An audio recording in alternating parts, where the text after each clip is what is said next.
Ой, он утонет. Иди отсюда. Куда ты идешь, ты утонешь.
Comenzamos con esas imágenes que veíamos ahí de la presa y que todo el mundo se pregunta.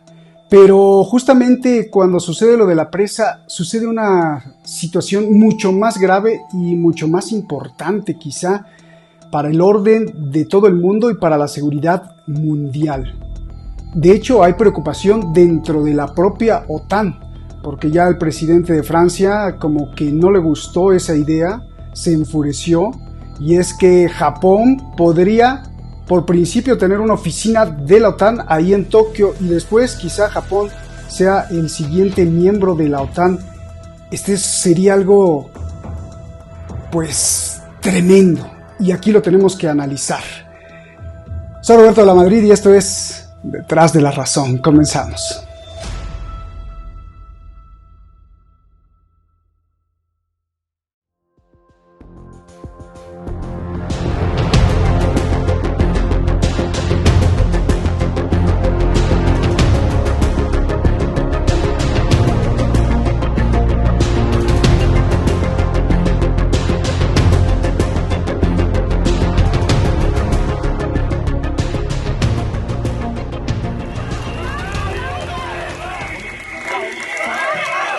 Kriegstreiber ist Putin.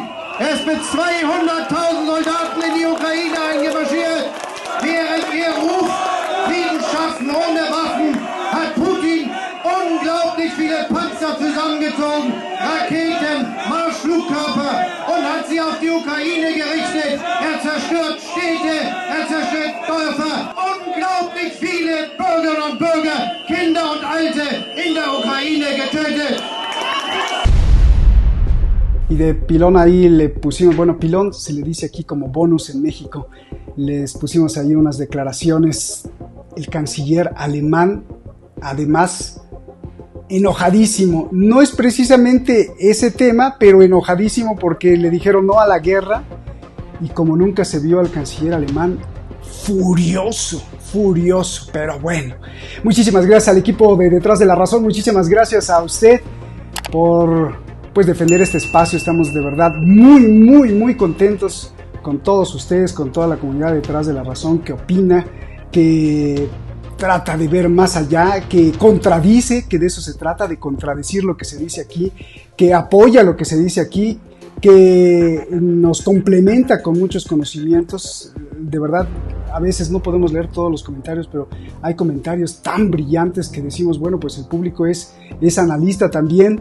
Y muchas gracias por todas esas palabras que nos escriben y que nos defienden de la censura de las redes sociales. Está con nosotros Eduardo Bior, un gran doctor con mucho conocimiento en las cosas que se manejan a nivel mundial, sociólogo y con muchos estudios en Alemania y dirigiendo siempre te felicito, Eduardo, porque diriges pues una gran cantidad de intelectuales desde América del Sur, desde Argentina, desde tu Argentina. Gracias siempre por estar aquí.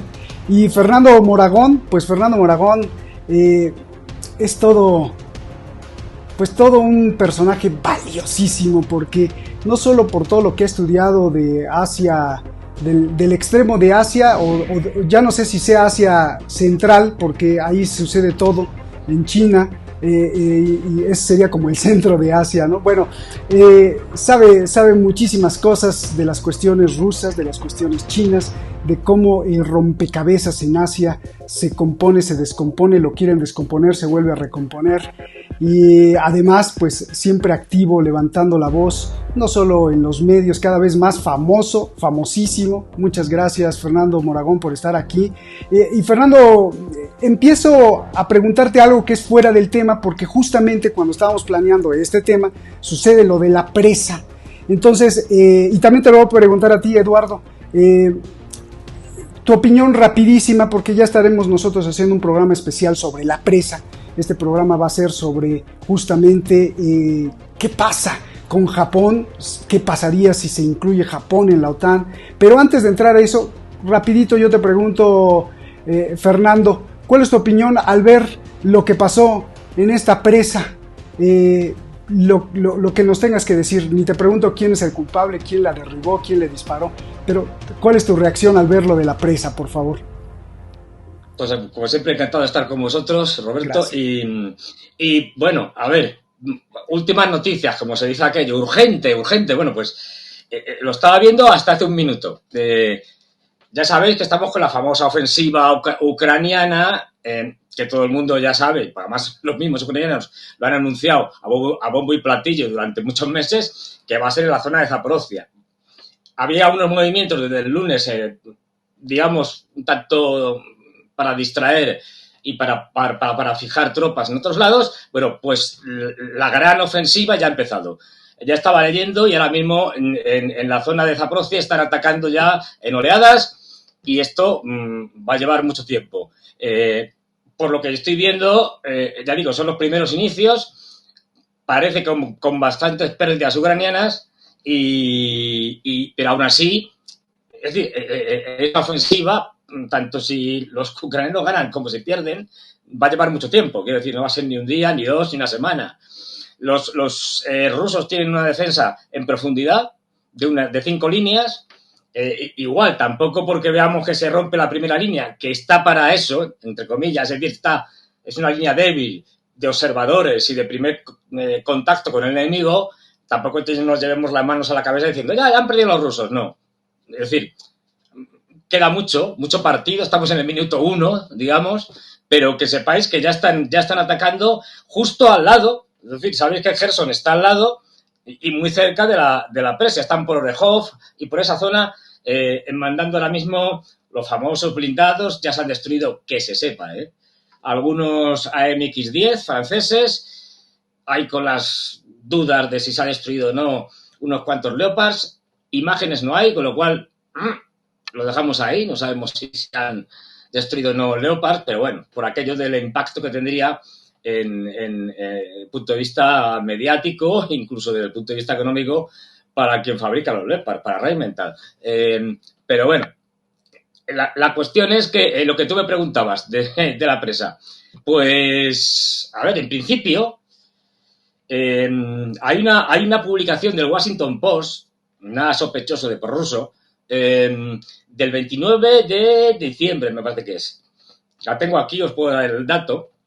Es un artículo muy largo, para lo que es un periódico, y en él llega un momento en que el general a cargo de la zona donde está la presa, el general ucraniano, en esa zona, ¿no? Dice, bueno, hemos hecho, o sea, reconoce abiertamente, lo dice, hemos hecho varios ensayos para ver qué capacidad de resistencia tiene la presa, y le hemos disparado con HIMARS, con tal, y bueno, hemos visto que sí, que se han hecho unos agujeros y tal, con lo cual hemos, digamos, testado, hemos probado cómo se podría, digamos, reventar la presa. Y eso está por escrito, dicho por el general al mando de las tropas ucranianas en ese sector, y escrito en diciembre en el Washington Post. Os puedo dar la referencia, es decir, que bueno, digamos que ya hay precedente, es decir, y yo creo que básicamente han sido los ucranianos. No digo que, esto es muy difícil de saber, pero quien más beneficiado sale son los ucranianos. La idea básica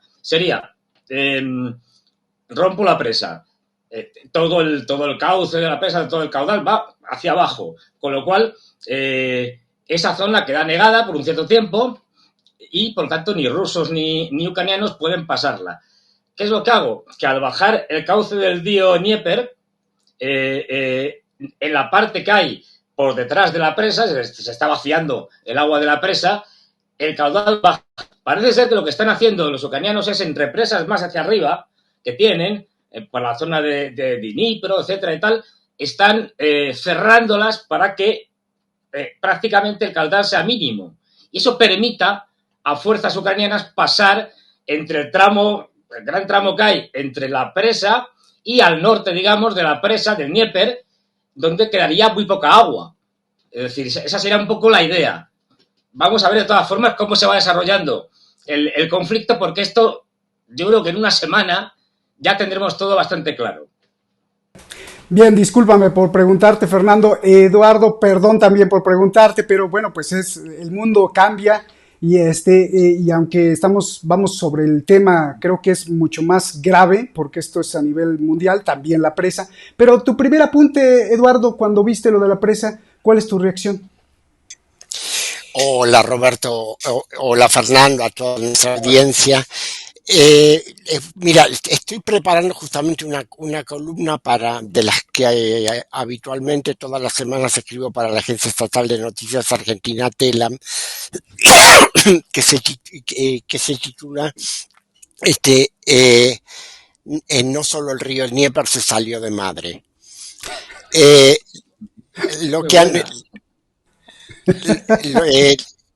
Sí, yo coincido plenamente con Fernando y además simplemente le ofrezco a nuestra audiencia que haga una prueba empírica que cualquiera puede hacer. Métanse en el mapa de Google, que no lo vamos a sospechar de prorruso, de la región, y en todas las partes de la margen izquierda del río Dnieper por abajo de la presa aparece un cartel rojo hoy bajo inundación. O sea, la margen derecha del río bajo control ucraniano es alta. La margen derecha es baja, es la que está bajo control ruso. Esta inundación se inunda los campos minados que había preparado el ejército ruso como defensa ante un eventual ataque ucraniano e inunda las trincheras. Obliga aceleradamente al ejército ruso a retroceder, no mucho, pero más o menos 1 o 2 kilómetros, e instalar nuevas líneas defensivas, pero con celeridad, con muchísima rapidez. O sea, es evidente que esto le favorece a Ucrania. Además, por otra parte, del embalse de Zaporizhia sale el canal de agua potable para la península de Crimea. ¿Cuál sería la lógica de que Putin quiera dejar sin agua potable a su propia población en la península de Crimea? Es más dudoso qué es lo que pasa con el agua de enfriamiento de la central nuclear de Zaporizhia. Hay quien dice que el vaciamiento del embalse puede afectarlo, hay quien dice que tiene otro ciclo de circulación continua de agua fría que no necesita el abastecimiento desde el embalse. Eso yo no lo sé, no lo puedo discutir. Pero a todas luces esto favorece en principio al ejército ucraniano, en principio. Es decir, como dice el colega, y ya vas a ver cómo entramos inmediatamente en el tema de la charla de hoy. El ejército ucraniano se encuentra en la ofensiva en 5 frentes en realidad a lo largo de los 1.500 kilómetros. El fundamental, el principal es en Zaporizhia porque quieren romper las líneas rusas y llegar al Mar Negro en la zona de Berdiansk, es decir, llegar al mar de Azov, para ser más precisos. Hasta ahora no han podido avanzar sustancialmente en ningún lado, no han tenido conquistas sustanciales en ningún lado. Si esto se mantiene, hay que ver qué pasa con los países occidentales. Van a seguir apoyando, jugando, enterrando armamentos y dinero en la tierra negra de Ucrania, cuando sus opiniones públicas se están manifestando en contra, cuando la mayoría del pueblo norteamericano le dice a su gobierno: ocúpense de los problemas internos y no tanto de Ucrania.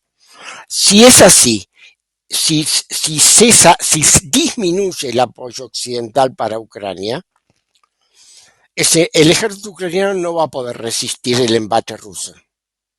Rusia va a avanzar. Una vez bajado el nivel del Dnieper, es decir, prácticamente le han tendido a Rusia una autopista para que llegue rápidamente a Odessa y a la frontera moldava. O sea, no es solamente el Dnieper el que se sale de madre.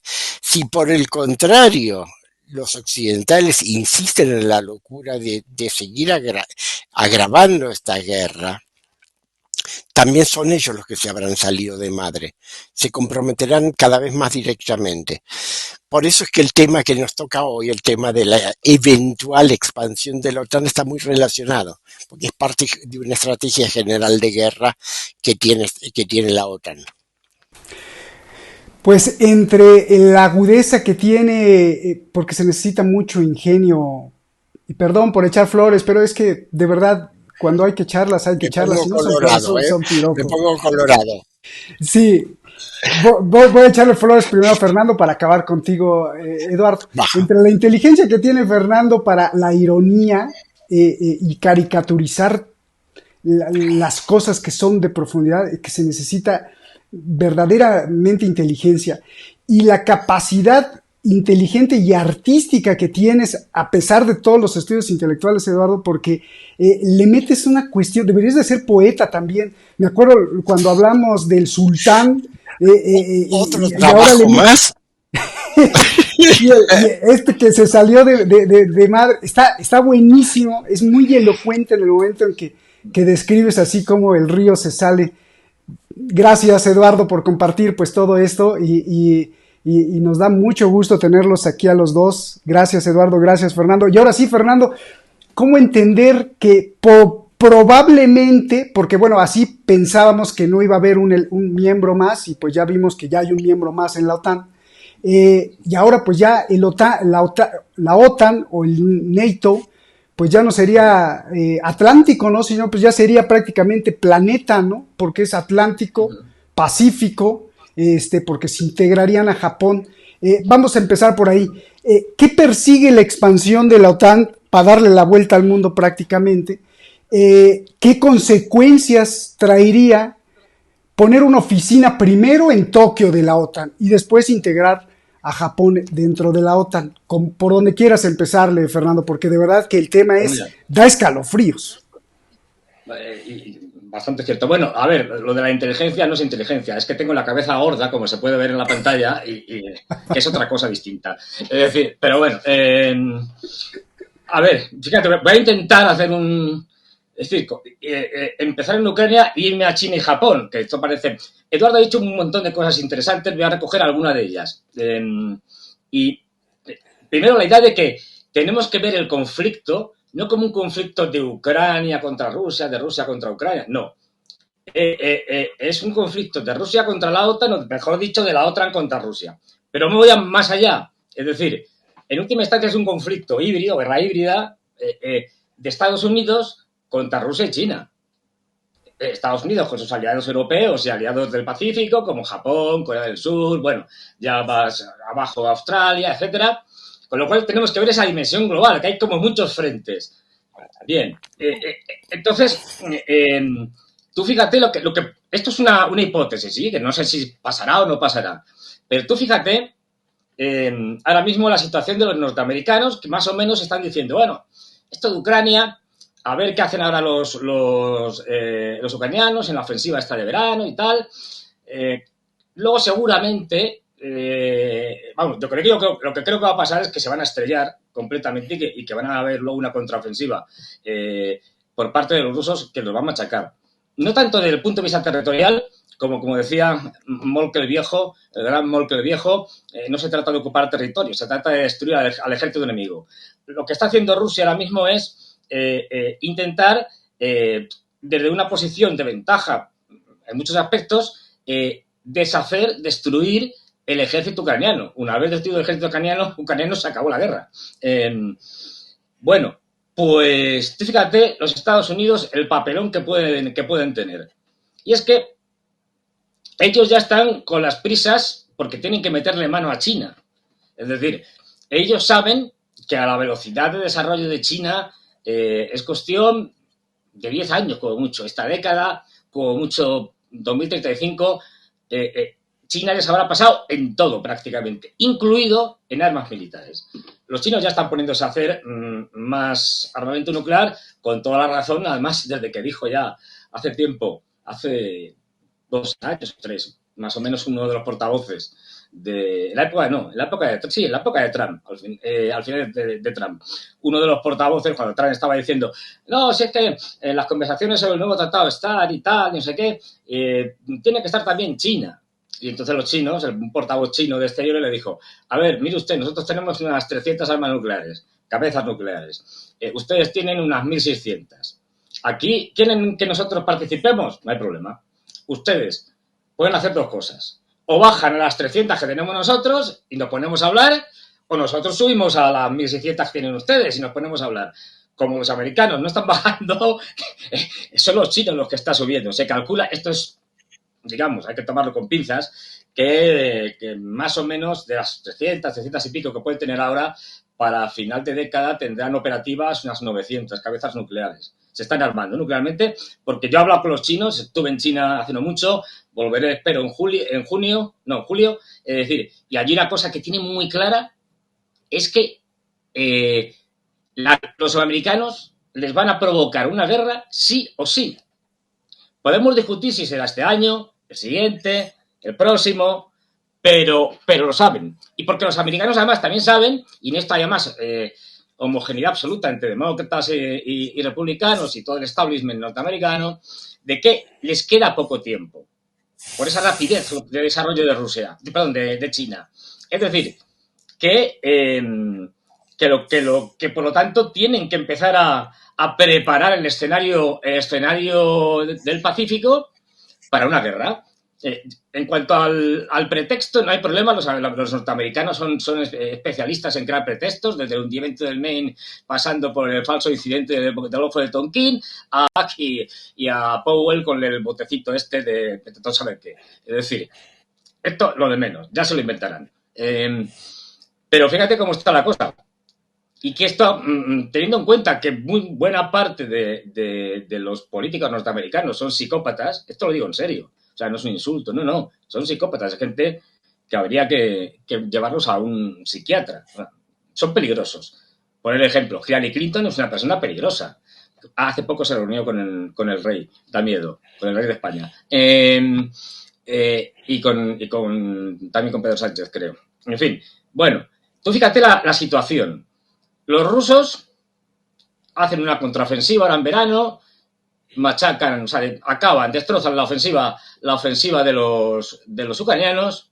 A partir de ahí, seguramente los norteamericanos les harán alguna oferta diciendo, bueno, a mí esto ya me interesa poco, me tengo que concentrar con los chinos, que los rusos casi seguramente que van a rechazar, y a partir de ahí llega las famosas, como vimos el año pasado, las famosas lluvias de otoño, el famoso fango este tremendo donde no puede andar nadie, y menos aún equipos blindados y demás, con lo cual los rusos siguen haciendo una guerra como en Bakhmut, es decir, cogen otro sitio como Adivika o tal, y desgastan al ejército ucraniano, a lo que quede, y se plantan entre unas cosas y otras otra vez en la primavera.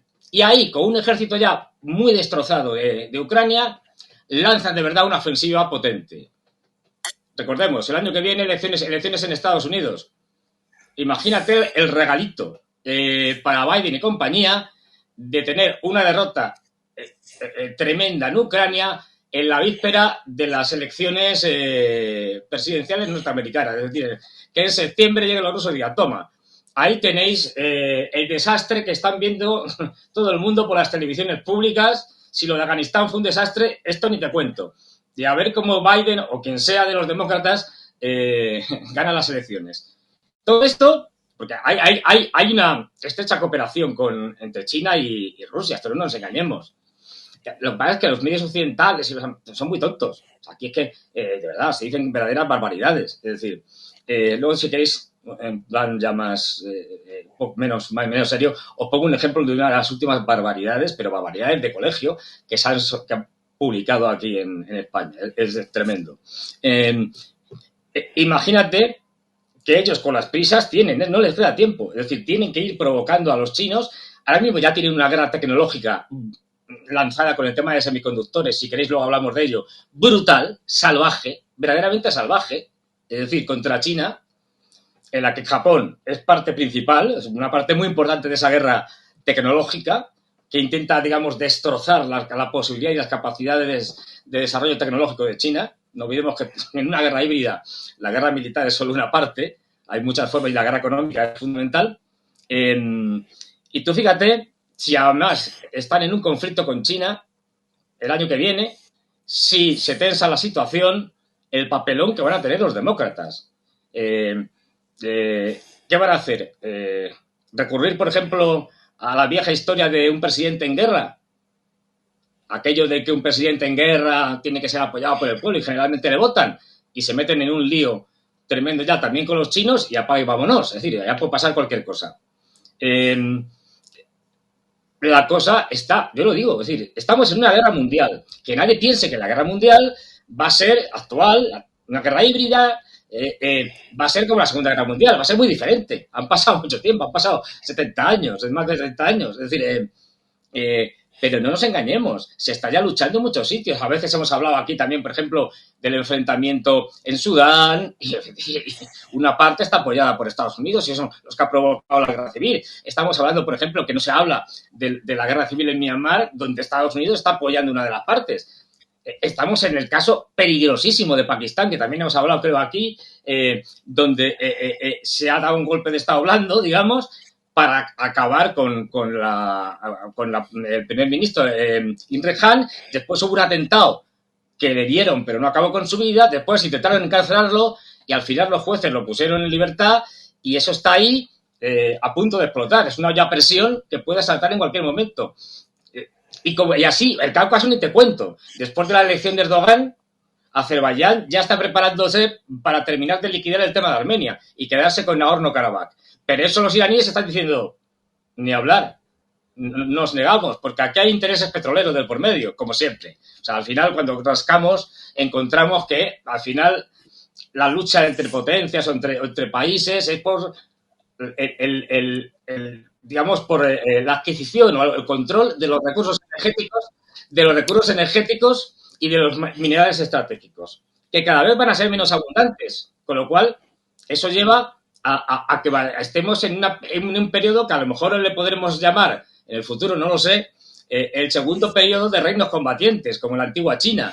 Es decir, porque las grandes potencias lucharán por recursos cada vez más escasos. Y en eso estamos también. Es decir, y bueno, ya me callo que me rollo. Claro. Es decir, pero claro. Sí.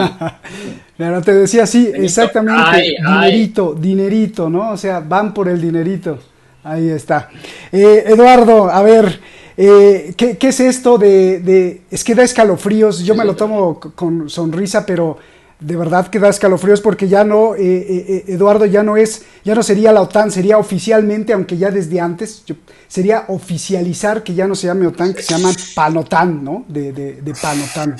¿Qué persigue en el fondo esta expansión formal de la OTAN y cuáles serían las primeras reacciones o cuáles serían las primeras consecuencias de tener una oficinita ahí en Tokio y después pues incluir a Japón. Personalmente no Eduardo. creo que incorporen a Japón a la OTAN desde el punto de vista formal. Sí me imagino la posibilidad de una oficina de contacto, porque Japón, junto con Australia, Estados Unidos e India, forma el Quad, es decir, el pacto defensivo del Indo-Pacífico.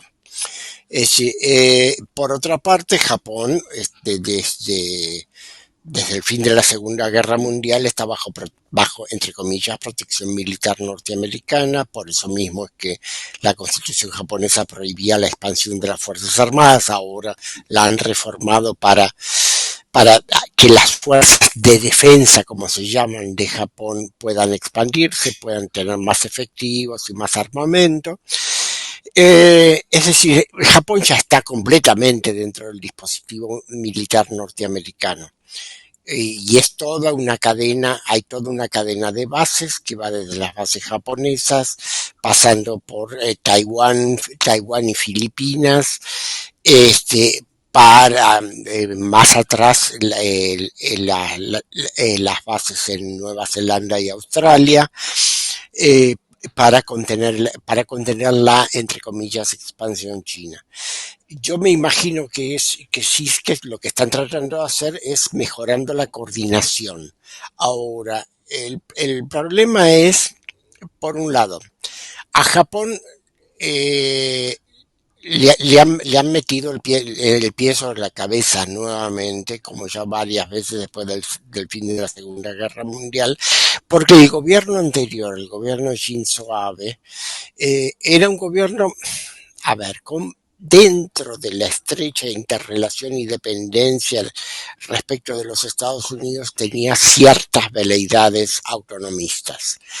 Y pretendió inclusive un relanzamiento del crecimiento económico japonés. Recordemos que desde el fin de la Guerra Fría a Japón le han puesto un collar de hierro y está paralizado en un alto nivel económico.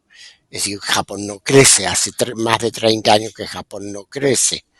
Es decir, tiene un alto nivel de vida, pero todo en base al predominio del capital financiero. Es decir, la vieja innovación productiva japonesa no se ha vuelto a renovar. Shinzo Abe quería hacerlo y por eso cayó.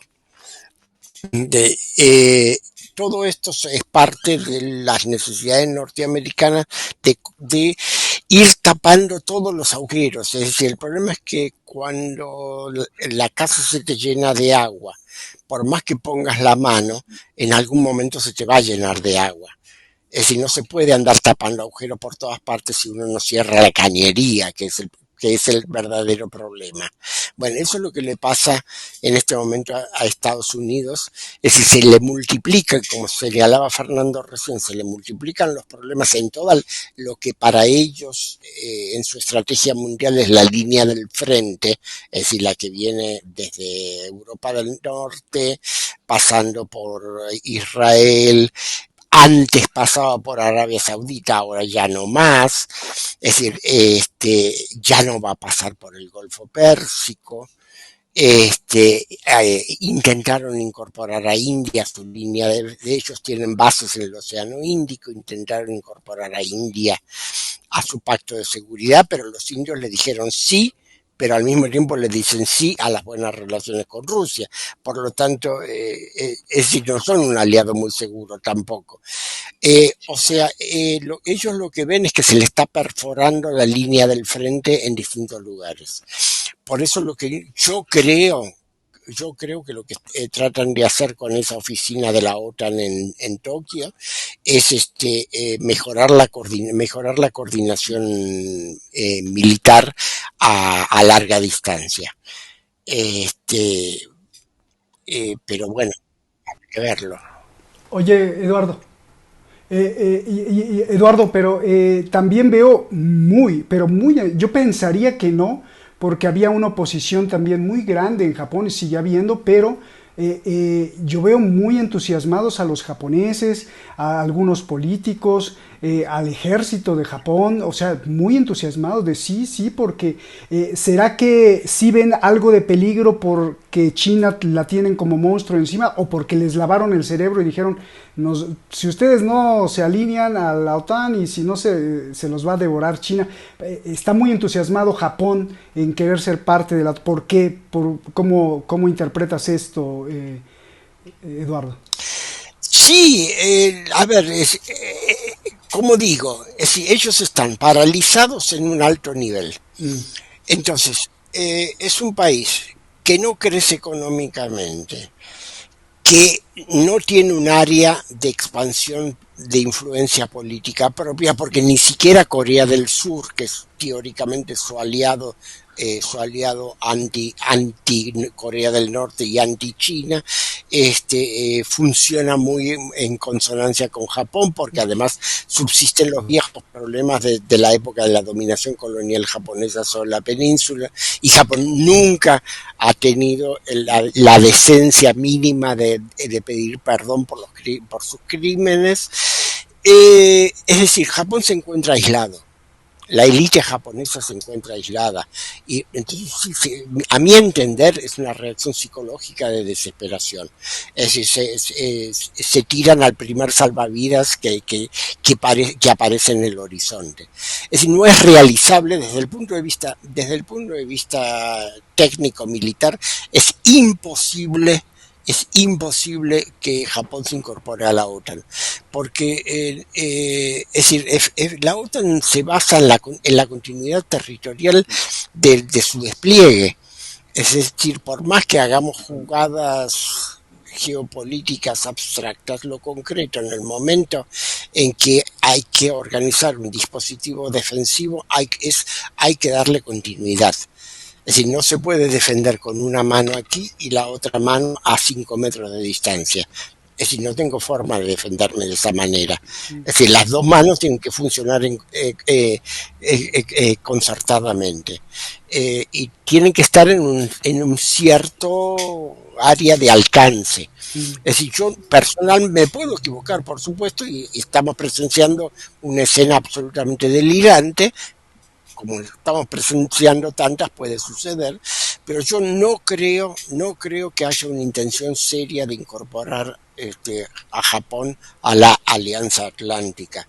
No lo veo realizable desde el punto de vista práctico. Claro.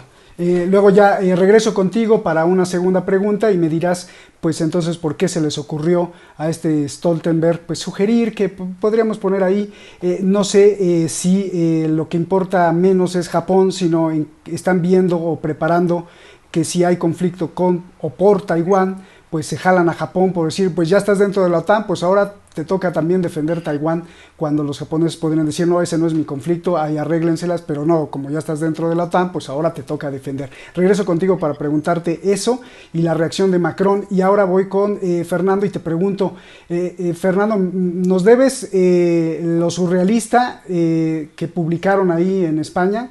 Que me dio curiosidad.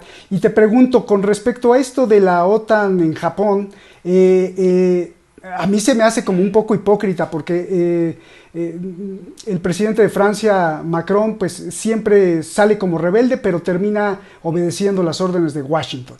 Y ahora sale como rebelde, defensor de no sé qué. No, como la OTAN no puede ir hasta Japón, eso está mal, estaríamos violando el espíritu de la OTAN, porque es la organización del Tratado del Atlántico y qué hacemos allá. ¿Es porque de verdad le interesa esto o es porque lo vimos muy amigable con Xi Jinping últimamente? Adelante, Fernando. A ver, no nos engañemos, es decir, Europa, quitando y fíjate que yo no tengo ideológicamente ninguna proximidad, pero quitando la única voz razonable dentro de la OTAN y de la Unión Europea, que es Hungría, que se está llevando las manos a la cabeza diciendo, están ustedes locos, es decir, con el tema de Ucrania y tal, y que se ha negado, por ejemplo, a que pasen armamento por su territorio y a muchas cosas más, pero claro, Hungría es un país pequeñito, tampoco tiene mucho peso, ¿no? Ha bloqueado todo lo que ha podido, pero quitando eso, ya digo, yo con Orbán no tengo ninguna afinidad ideológica, pero hay que reconocer que ha dicho, es un disparate lo que estamos haciendo. Es decir, nos estamos cargando Europa, nos estamos pegando un tiro en el pie. Bueno, pues tanto Europa como Japón son... no es lo que nos han vendido la historiografía anglosajona y tal, no. Los anglos, es decir, en la Segunda Guerra Mundial, Estados Unidos y Gran Bretaña, Estados Unidos especialmente, bueno, llegan a un pacto con los soviéticos, se quedan con una parte de Europa que luego se irá ampliando después de la disolución de la Unión Soviética y manda a Estados Unidos. Somos colonias de Estados Unidos. Te pueden dar cierta autonomía en temas que no les interesan. Si usted sube los impuestos o lo baja, pues bueno, me da igual. O si en las elecciones municipales gana uno u otro, y a mí que más me da que en este pueblo, en otro, hagan esto o hagan aquello, hagan una carretera o hagan otra cosa. En ese tipo de cosas te dan autonomía o cierta libertad. En política exterior, en la política exterior de verdad dura, cero. Los franceses, Macron, que es un tipo lamentable, de verdad, o sea, es una especie de caricatura de Napoleón, es decir, y además lo ha demostrado constantemente, ¿no? Lo de la muerte cerebral, acordaros. Y luego va y dice que no, que está resucitando la OTAN gracias al conflicto con Rusia y tal. Dices, oiga, usted no sabe lo que dice, pero directamente, o sea, si ya ha dicho antes, previamente, que la OTAN está en muerte cerebral, cuando algo, un ser humano, cojamos la metáfora, un ser humano está en muerte cerebral, es que está muerto. Es decir, se acabó, no hay posibilidad. Luego, no me venga ahora diciendo la estupidez de que ahora, pues yo qué sé, ha resucitado, se ha reencarnado. Bueno, no tiene sentido. Es decir, Macron va dando bandazos, como le pasa a los franceses, tienen que dar cierta imagen de falsa independencia, pero fíjate, cuando estuvo con Xi Jinping le dijo a Macron, esto es una vergüenza para Europa, pero una vergüenza como del calibre de casi de los Nord Stream 1 y Nord Stream 2, que lo bombardean y todos callados, empezando por los alemanes. Es decir, es de vergüenza ajena. Bueno, pues Xi Jinping le dice a Macron, oiga, mire usted, que lo que queremos es que Europa tenga una autonomía estratégica, que no dependa de los intereses de Estados Unidos, que defiendan sus propios intereses como Europa. Que lo dice Xi Jinping, es decir, o sea, dices, madre mía, qué vergüenza como europeo. Es decir, bueno, pues igual le pasa a Japón. Japón, después de la Segunda Guerra Mundial, es ocupado por Estados Unidos y desde entonces no tiene independencia. Si le crean hasta la Constitución. Y además luego hacen lo que quieren. Ya sabéis que las famosas fuerzas, como ha señalado Eduardo, de autodefensa, bueno, en fin, nunca han tenido nada de fuerzas de autodefensa. Esto es retórica. No, es verdad. Es decir, las fuerzas, especialmente la Marina, las fuerzas navales japonesas son una de las más potentes del mundo. Del mundo. O sea, no estamos hablando... Están en el top 10. Es decir, o sea, ojo, no es que Japón no tenga... No. Claro que tiene varios portahelicópteros. Es decir, vamos, para poner un ejemplo. España, si estuviéramos cerca, claro, se enfrenta con Japón en una batalla naval, nos derrotan completamente. Por decir España, algún sitio. Es decir, no tendríamos nada que hacer. Y el tema de a ver, yo creo que, por ejemplo, es posible, no lo sé, tampoco es tan importante, pero es posible a lo mejor que a Japón le metan en el AUKUS, que como sabes es la alianza esta que han formado Estados Unidos, Gran Bretaña y Australia. Bueno, pues pudiera ser entrar en el AUKUS, digo que no. Pero vamos, más allá de los formalismos de organizaciones, yo creo que el diseño ya lo están haciendo los norteamericanos. Y si nos fijamos en un mapa cualquiera de esa zona, como señalaba Eduardo, es que el corsé geopolítico y militar que tienen puestos los norteamericanos sobre China es brutal. Es decir, es que empezamos en Corea del Sur con bases norteamericanas, seguimos en Japón con bases norteamericanas y no olvidemos, el único país que tiene un portaaviones permanentemente allí presente, su base, porque el resto los tienen en Estados Unidos. Es decir, con lo cual, es decir, el grupo aeronaval que comanda ese portaaviones está permanentemente en Japón. No es casualidad. Tienen China al lado, claro. A partir de ahí cogen las islas de Okinawa y demás. Allí tienen bases militares. Luego, si quieres, podemos hablar de las protestas que ha habido históricamente de los japoneses de Okinawa contra los norteamericanos por las barbaridades que hacían en las islas, pero bueno, es un tema secundario. Llegas, enlazas con Taiwán, que la están armando deprisa y corriendo para que puedan hacer el papel de subalternos y otra guerra proxy. Luego tienes Filipinas, donde ya están acordados otra vez poner bases norteamericanas con el actual presidente, Marcos, y a partir de ahí, no nos olvidemos, tienen el controlan, porque además es muy fácil de controlar, quiero decir, es que lo haces con dos peceros. El famoso estrecho de Malaca, fundamental para China. Si todo el petróleo y el gas que viene de Oriente Medio, más otros tipos de artículos, van por el estrecho de Malaca siempre, porque es la vía natural, digamos, para pasar, se lo cortan, China tiene muchos problemas, o tendría muchos problemas. Es decir, que tienen ya diseñado lo que se llama el primer cinturón, luego hay otro segundo, que es el que pasa por Wuhan, y claro, dices, oye, es que esta gente ya está preparando para atacar a China. Ya digo, en China lo tienen asumido. ¿Cómo lo harán? Y Japón es fundamental en esto, porque Japón, no lo olvidemos, sigue teniendo una tecnología muy alta. En el tema por poner solo un ejemplo, en el tema de semiconductores, ya digo, la guerra ahora mismo económica contra China es brutal. A ver. En el tema de semiconductores, los norteamericanos han puesto unas sanciones a los chinos salvajes, pero salvajes, es decir, y han obligado a TSMC, que es la principal productora mundial de microchips, a que monte dos plantas en Taiwán, a que monte dos plantas en Alabama, en Norteamérica, y acá han dicho que sí. Es decir, y que lo hagan además de los microchips, de los semiconductores de más alta gama que solo los fabrica TSMC. Ya estaban en 3, ya están con los de 2 nanómetros. Estos solo los hacen ellos, prácticamente. Han hecho lo mismo con el segundo país el tema de producción de semiconductores, es Japón. Perdón, es Corea del Sur, Samsung. Igual, les están prohibiendo que les vendan los semiconductores más altos. O sea, el microchip que lleva la lavadora les da igual. Pero, digamos, los que realmente son importantes... No, claro, quiero decir, eso da igual. Pero es que encima van y a sus lacayos europeos, a Holanda en concreto, la mayor empresa del mundo de fabricación de máquinas para producir semiconductores, es decir, lo que se llaman máquinas de litografiado láser, que son enormes, son como un autobús, es ASML. ASML le han prohibido, y lo está cumpliendo la rajatabla, pues si no se la cargan, han prohibido que venda máquinas para producir semiconductores de alta gama. Resultado, ahora mismo China tiene un problema gordo, y es que no puede. Ellos producen muchos semiconductores, pero no de la gama, digamos, más alta, de esos... Parece ser que ya han llegado a los 7 nanómetros, no está claro, pero desde luego no de 3 ni de 2. Con lo cual, o sea, está intentando, digamos, destrozar el desarrollo tecnológico chino por la vía de la fuerza. Porque estos son sanciones que afectan a terceros. Es decir, si tú le vendes la maquinaria o los semiconductores a China, yo te sanciono y me cargo tu empresa o tu país, depende. Esto es el nivel en el que estamos. El siguiente paso será, ya digo, no sé cuánto, pero será la guerra. Es decir, la guerra ya tradicional.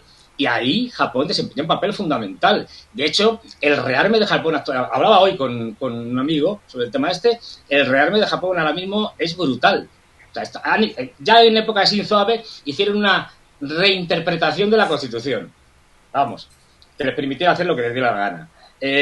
Empezaron a rearmarse, ahora mismo ya han comprado misiles de crucero Tomahawk a los norteamericanos, están comprando a diestro y siniestro, están dándole a la máquina de producir armamento y además están empezando a hacer acuerdos para la coproducción de armamento con países aliados, como por ejemplo pueda ser Taiwán o pueda ser Corea del Sur. Es verdad que lo que señalabas.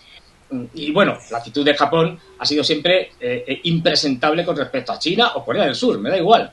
Es decir, todos los años hay algún dirigente del Partido Liberal o algún ministro o alguna vez incluso primer ministro que se pasa por el santuario de Yasukuni.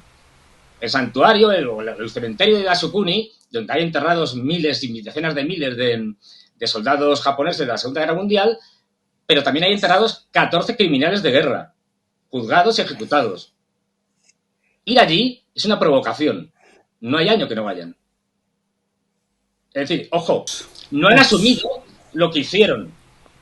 Cuando Corea demanda todo el tema de las prostitutas obligadas, de decenas de miles de coreanas que fueron convertidas en prostitutas a la fuerza, para el ejército japonés, allá hay unas tensiones enormes porque ha habido demandas de todo tipo por parte de estas mujeres, ya quedan muy pocas, es decir, y Japón siempre ha aludido, pagar el que no, que ya vi algo y tal, y yo no quiero saber nada. Es decir, Bien. no nos engañemos, no se llevan bien, y la tensión entre China y Japón sigue existiendo, aunque luego comercien y sean socios comerciales en muchas cosas, pero Claro. y los nacionalismos creciendo. Esa es otra. Claro. Qué extenso mapa nos dibujaste y bueno, pues ahí hay una gran tarea de reinterpretación de todo lo que dices. Gracias de verdad, porque a mí se me aclaran muchas dudas. Regreso contigo, Fernando, para pues la conclusión y esas protestas que nosotros siempre hemos cubierto, de los que se oponen desde los misiles THAAD que quería comprar aquel entonces Japón a Estados Unidos, y mucha gente, y también uno se pregunta, bueno, les tiraron ahí la bomba atómica y ahora son los más aliados y amigos. Pero bueno, Eduardo, a ver, yo estaba leyendo el Global Times, que pues es el periódico vocero del Partido Comunista Chino, el periódico de Xi Jinping prácticamente. Bueno, no es que sea de él, sino es el periódico oficial de China, y decía que sí, se ponía una oficina de la OTAN en Tokio, a Japón lo convertirían en la primera línea de destrucción, así prácticamente lo dice, estarían en la primera línea de los problemas bélicos.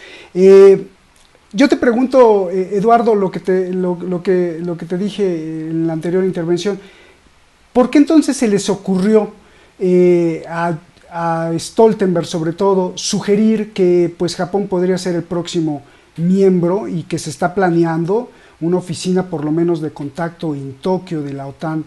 ¿Esto es una estrategia, es un farol, es un bluff, o es porque sí tienen la intención? O sea, ¿qué papel juega justo en estos momentos que sueltan la noticia desde el corazón de la OTAN, para decir Japón podría ser el próximo? Y ojo, acabamos de integrar a uno, y Turquía no se opuso. Entonces, ¿qué papel jugaría esto? ¿De distractor o de una cuestión sí real? ¿Cómo lo ves tú? Y están las islas, no hay que olvidar, están las islas estas famosas, Senkaku, Doukaku en chino y Senkaku en japonés, que seguramente hay abajo algo, porque científicos han, creo, descubierto geológicamente algo abajo de estas islas, y están en super disputa justamente entre todos, y ahí está China y Japón también. Pero, ¿cuál es tu visión acerca de esto? ¿Qué papel juega el haber soltado una noticia, Eduardo? Yo creo que, a ver, primero hay que tener en cuenta que Stoltenberg está en los últimos meses de su gestión. Se habla mucho de que iría después a administrar el fondo estatal noruego del petróleo, el Statoil. O sea, es una jubilación adecuada, digamos. Yo interpreto en gran parte esa declaración de Stoltenberg como dirigida primero al frente interno, para avisarle a los europeos: miren que esto no se termina aquí, vamos a seguir adelante, y marcarle también a quien lo siga el camino. Es decir, no se te ocurra reducir el nivel de agresividad. Pero además también se dirige justamente a gente como Macron, incluso al propio Olaf Scholz, que en los últimos tiempos volvió a decir que bueno, que él querría conversar nuevamente con Xi Jinping. Parece que se ve que lo habrá visitado Siemens y le habrá dicho: muchacho, necesitamos volver a hacer negocios. Así como para decirles: el próximo lugar de conflicto va a ser con China. Así que ustedes ni se hagan ilusiones de seguir haciendo negocios con China. Está dirigido también a la guerra de los semiconductores, como que también explicaba recién Fernando. O sea, yo creo que es una provocación la declaración de Stoltenberg, porque si lo quisiera hacer en serio no necesita anunciarlo, lo hace. Es decir, yo creo, me repito, yo creo que esto no pasa de una oficina de coordinación. Okay. Es decir, que van a hacer eso, por supuesto. ¿Y China se va a quedar de brazos cruzados, Eduardo? O sea, China va a decir, pues qué bueno que nos pusieron una oficina de la OTAN ahí. No, por supuesto que no, pero que nadie espere que China salga a gritar, porque China no lo hace. China, después de un tiempo, madura y golpea y contragolpea en otro lugar donde nadie se lo imagina. Es decir, los tiempos de la estrategia y de la diplomacia china no tienen nada que ver con los occidentales, ni siquiera con los rusos. Es decir, ellos manejan el tiempo porque saben que de ellos es el manejo de la nueva arquitectura mundial. Es decir, ellos no tienen interés en dominar, en ejercer un poder directo, porque saben que con el poder indirecto de establecer nuevas reglas de juego internacionales, ganan mucho más. Van a ser los otros los que van a hablar, los que van a hablar por el orden chino. ¿Y Japón no va a necesitar Japón no tiene esa sabiduría ancestral? No, nunca la tuvo. Nunca la tuvo.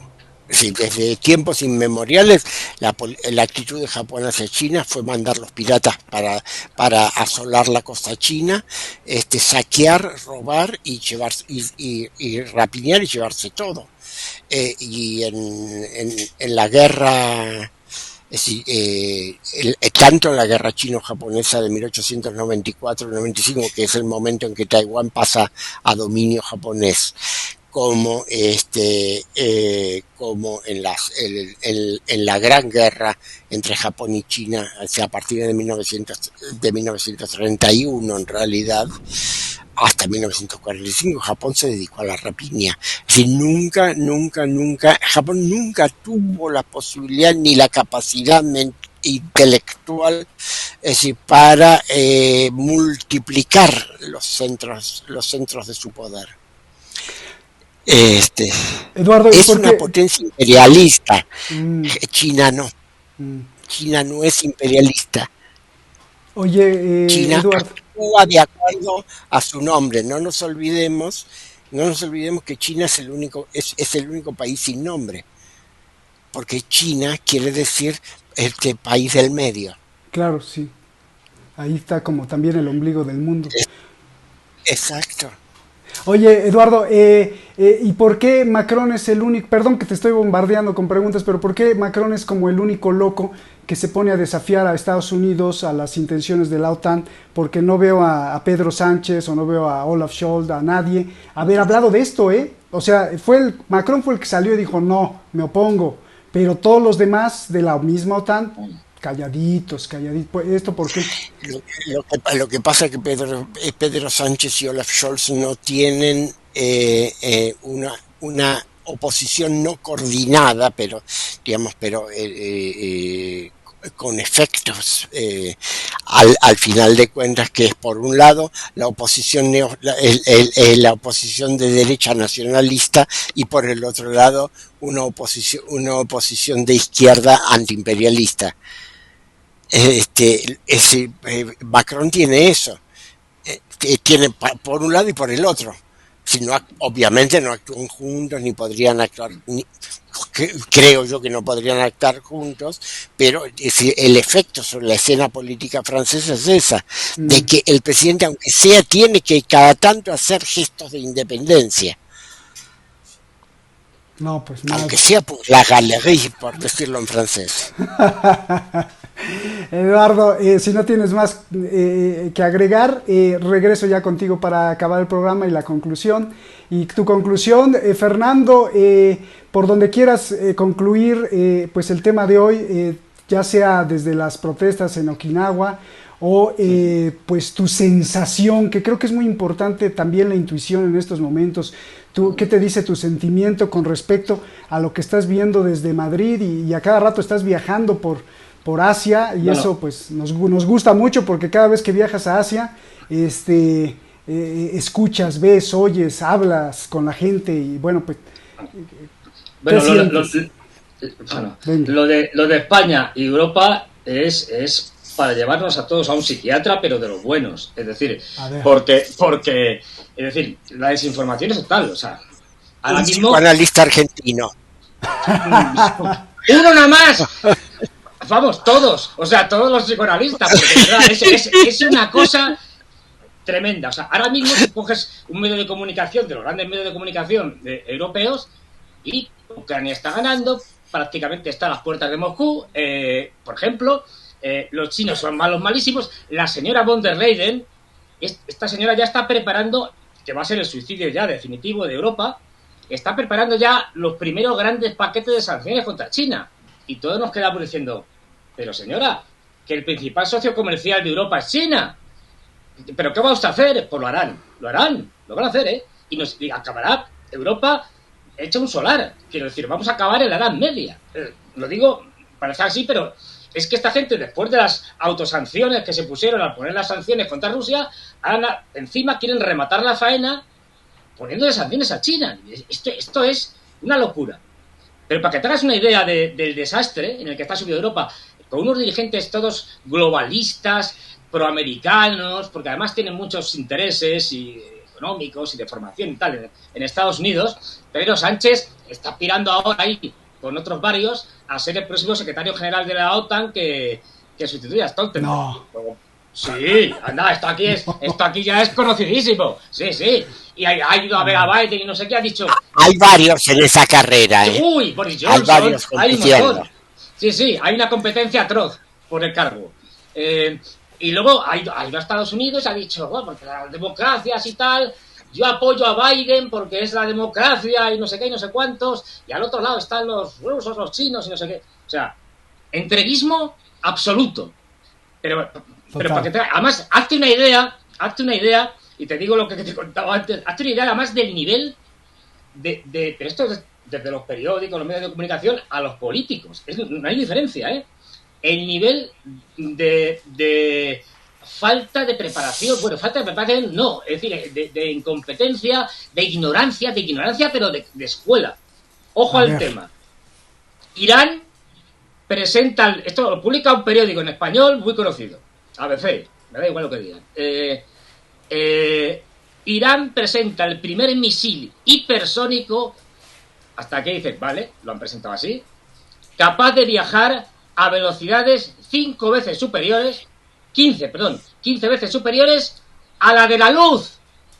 Ah, caray. Se ha encargado la física completamente. Es del sonido, pero no de la luz. Nada puede viajar más allá de la velocidad de la luz. O sea, se ha encargado a Einstein, a la física cuántica, si es que son analfabetos. Es decir, o sea, ¿cómo puedo poner esto en un titular de un periódico? Más allá, o sea, 300.000 kilómetros por segundo. Estamos locos. Quiero decir, no saben lo que dicen. Es que ese es el problema. Y los medios de comunicación y los políticos, que es peor, son analfabetos. Lo que hemos hablado muchas veces cuando la señora esta de la ministra de Exteriores, la Lena Baerbock, le suelta lo a Putin, la famosa ya es un clásico. Usted lo que tiene que hacer, señor Putin, es cambiar su política exterior 360 grados. Es decir, quedarse en el mismo sitio. Claro, y tú dices, pero esta señora, ¿de dónde ha salido? Es decir, que vaya a la escuela, que la devuelvan a la escuela con los niños. Es decir, claro, los rusos muertos de risa. Es decir, pero vamos a ver, es que estos son nuestros políticos. Cuando, además, son unos supremacistas, lo digo en serio, unos supremacistas blancos, racistas, asquerosos, porque son asquerosos, y eso se refleja muy bien cuando Borrell suelta la famosa frase de que Europa es la culminación de la civilización, somos la maravilla de la cultura y tal, somos el famoso jardín francés, es decir, un jardín francés del 17, racionalista y tal, bien diseñado, y el resto tenemos que tener cuidado porque el resto es la jungla. Sois salvajes, sois negros, sois chinos, esto lo he añadido yo, sois latinos, sois mierda colonial. O sea, ¿cómo se pueden decir estas cosas? Y lo dice un tipo que es digamos, el ministro de Asuntos Exteriores de la Unión Europea, entre comillas. Pues de estas todos los días hay alguna. O sea, es una clase profundamente racista, y os digo en serio, Europa, aparte del destrozo económico al que vamos a ir, vamos hacia el fascismo. Y el fascismo nos lo van a traer, nos lo están trayendo ya, los partidos socialistas y socialdemócratas y los partidos... ahí lo tienes, la velocidad de la luz, ¿qué más da? Y los partidos conservadores o populares, o sea, los de siempre. Estos son los que nos lo están trayendo. A ver, lo ha dicho Borrell hace no mucho. Señores, hay que apoyar a Ucrania y esto pues nos va a costar varios miles de millones de euros, así que no podremos hacer carreteras en Europa, no podemos hacer escuelas, hospitales, porque hay que apoyar la guerra de Ucrania. O sea, ustedes muéranse de asco, de hambre, de lo que sea, porque lo principal es lo principal. Estos son nuestros dirigentes, ¿eh? O sea, ojo. Así, oye, el desastre está garantizado. Es decir, qué locura, ¿eh? Qué locura. El ABC está tratando de corregir su error, pero se le cae encima todas las redes sociales. En 33 segundos llegaría su cohete al sol. Claro, si es que es un disparate, o sea, si es que son ignorantes, o sea, que no saben sumar 2 y 2 son 4. Te lo digo en serio, o sea, no es una broma. Es que tú no sabes el nivel de pues eso, de ignorancia que hay a ver, pero esto ya viene de lejos. Yo me acuerdo, yo lo he contado algunas veces, cuando decían en la Segunda Guerra de Irak, de Bush hijo, cuando decían en los telediarios burradas del tipo siguiente. Como todo el mundo sabe, en cuanto a poco que mire un mapa y tal, Afganistán no tiene mar. Es decir, los marines, es decir, un cuerpo que es naval, para desembarcos y tal, los marines están desembarcando en Afganistán. Decías, ¿cómo? Es imposible, quiero decir. Podrían hacer operaciones aerotransportadas, pero desembarcar, o sea, salir del barquito por el mar y ir con el barquito, ¿cómo? Pues estas cosas te las sueltan. Claro, que lo carguen entre ellos y vayan a través de Pakistán. Pero bueno, esto es el pan nuestro de cada día aquí. Es decir, y claro, la gente, imagínate, todos los medios de comunicación, los grandes medios de comunicación, al unísono diciendo todo ese tipo de cosas. Claro, la gente se termina creyendo el discurso. Y ahora nos irán preparando, especialmente a los norteamericanos, pero también a los europeos, para demonizar a los chinos. Los chinos ya están empezando a ser demonizados, son los malos, peligro amarillo, en fin, este tipo de cosas. Los convertirán en subhumanos para preparar la guerra que viene. En esas estamos. O sea, yo lo digo con humor, pero pues si no, dices, madre mía, pero vamos a un periodo de una peligrosidad, bueno, estamos ya en él, que no ha habido nunca en la historia de la humanidad, ni siquiera en la crisis de los misiles de Cuba, porque por lo menos Kennedy y Khrushchev, sin que fueran ninguna maravilla, comparados con estos, comparados con Biden y compañía, son unos cerebros. Es decir, esta panda nos lleva al desastre seguro, porque además cuando estás haciendo escaladas y estás provocando a un enemigo, es muy fácil que te pases de frenada. Y si te pasas de frenada, tenemos un problema. Tenemos armas nucleares tácticas ya en juego. Y a partir de ahí, cualquier cosa es posible. Pues muchas gracias, Fernando. Qué placer escucharte, nos hace reír. Igual, que es muy importante la risa en estos momentos. Sí, igual, Eduardo, que es súper importante. Oye, Eduardo, tu conclusión, adelante, te escuchamos. ¿Cómo ves el asunto desde América del Sur? Bueno, tú constantemente estás viajando a Europa y sobre todo a Alemania, y pues también recoges este termómetro que es muy importante, que a veces los analistas pierden de vista cuando no viajan y solo están metidos en su oficina o en su estudio leyendo, pero lo que ustedes hacen es creo que muy importante. Eduardo, tu conclusión de este programa. no viajo tanto a Alemania como me gustaría ver a mis nietos, ¿eh?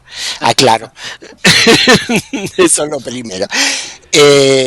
Yo creo que coincido con Fernando respecto a los tiempos. Es decir, yo creo que esta confrontación entre el bloque atlántico y el bloque euroasiático se va a agudizar hasta la campaña electoral norteamericana del año que viene. Primero lo va a hacer el gobierno de Joe Biden, porque cree, a mi juicio en forma absolutamente errada, que eso le va a dar puntos en la campaña. Y lo van a estirar tanto rusos como chinos también para en ese momento darle un buen golpe. Y sea quien sea que gane la elección norteamericana de noviembre del año que viene, se tenga que sentar a negociar. Pues tremendo. Gracias, Eduardo. De verdad que les agradezco. Yo y todos los seguidores la pasamos súper bien cuando salen estas chispas de humor, de inteligencia y de análisis profundo. Eduardo, y en la cuestión de la guerra China-Estados Unidos comercial en América Latina, pues regálame ahí un dulcecito, porque también la veo que se agudiza mucho. Bueno, estamos en ver, es decir, justamente una delegación argentina estuvo en China la semana pasada, y tanto el gobierno de la República Popular como las 30 empresas más grandes de China le pusieron todo a disposición. Es decir, la prensa, con la cortedad de mira habitual y la falta de conocimiento internacional de muchos periodistas, solamente vio el aspecto del swap de monedas, el intercambio de monedas, que al Banco Central argentino le permitirá de algún modo recomponer sus reservas para sostenerse frente a maniobras especulativas. Sí, es importante en el corto plazo, pero la cantidad de proyectos que se firmaron y la incorporación de Argentina al directorio del nuevo Banco de Desarrollo, el Banco del BRICS, y el anuncio de que Argentina se va a incorporar al BRICS en agosto en la cumbre de Johannesburgo, eso tiene que haber erizado los pelos en Washington. Claro. Además de que todo el intercambio comercial argentino con China ya se está realizando en yuanes. Es decir, menciono mi país, digamos, no solo porque es el mío, sino porque objetivamente tiene un nivel intermedio y además está en el centro de la confrontación internacional por todos los recursos que tiene. Es decir, claro. Agua, petróleo, gas, litio,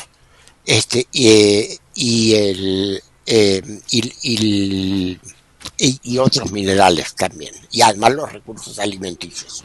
Claro. Entonces todo eso hace que para ambas superpotencias, es decir, el control sobre Argentina sea muy importante. Esto disloca completamente. La semana que viene, teóricamente, había que reanudar la negociación con el Fondo Monetario Internacional. Todavía no está claro. Yo no he visto ninguna información de si se van a volver a reunir, si el ministro de Economía va a viajar, si lo va a hacer desde aquí a distancia. Cualquier paso va a ser un indicio sobre la reacción norteamericana ante esta operación china, que realmente yo creo que el gobierno argentino no se lo esperaba en sus dimensiones. Es decir, ha sido enorme. China ha hecho un avance gigantesco sobre, por así decirlo, en términos militares, sobre las líneas interiores del dominio norteamericano en el continente americano. Pues muchas gracias, Eduardo, muchas gracias, Fernando. Ay, como de verdad quisiera, y esto lo digo de todo corazón, que estuviéramos reunidos los tres y con el equipo aquí, con Detrás de la Razón, con Xavi, no sé, allí en Argentina o en Madrid, y saborearnos unas buenas tardes, unas buenas tertulias frente a frente, porque uno aprende mucho de ustedes, se divierte uno mucho y le deja una gran semilla de reflexión. Esto que ambos dicen, si la gente está tonta, si la gente la quieren atontar, si la gente no se cultiva, si la gente no investiga, pues entonces le venden cohetes de velocidad de la luz y más allá, y te venden cualquier otra cosa, Eduardo, y entonces pues es mucho más fácil dominar la conciencia. Yo creo que ustedes hacen una gran labor, los felicito de pues despertar a la gente y decirles, oigan, pues no es así, investiguen.